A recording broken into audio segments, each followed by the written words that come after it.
4 heures de PS, ce n'est pas 4 heures stricto sensu qui vont arriver comme ça du jour au lendemain, c'est tout un ensemble qu'il faut revoir. Il faut revoir le temps scolaire, puisqu'il est fixé à 26 heures actuellement chez les collégiens, donc il va falloir l'élargir pour pouvoir faire rentrer les 4 heures.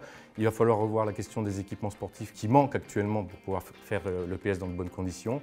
Il va falloir revoir bien sûr les programmes, puisqu'on ne fera pas la même chose en 4 heures qu'on fait en 2 ou en 3.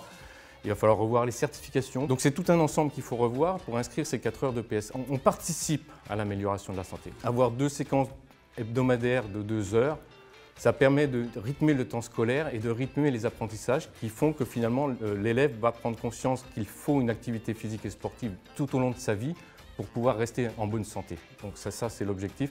En termes d'émancipation, ce qu'on voit, c'est dans la culture scolaire actuelle, tout ce qui est fait social, c'est-à-dire les pratiques artistiques, les pratiques sportives, sont minorées dans notre système éducatif. Alors que si on veut former du citoyen, puisque c'est l'objectif de l'école, si on veut former un citoyen, il faut qu'il s'imprègne de cette culture pour pouvoir s'insérer dans la société convenablement. Nous, de toute manière, c'est notre revendication de 4 heures de PS pour toutes et tous. Plus il y a de temps scolaire, et notamment sur le disciplinaire, plus on réduit les inégalités.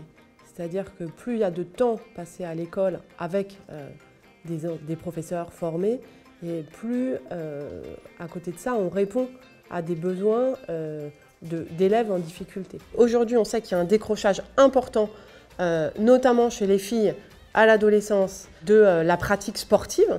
Et donc, faire de l'EPS, faire 4 heures de PS pour tous et toutes, c'est aussi dans le cadre de réduction des inégalités entre les filles et les garçons, mais aussi entre les milieux populaires et les milieux plus favorisés.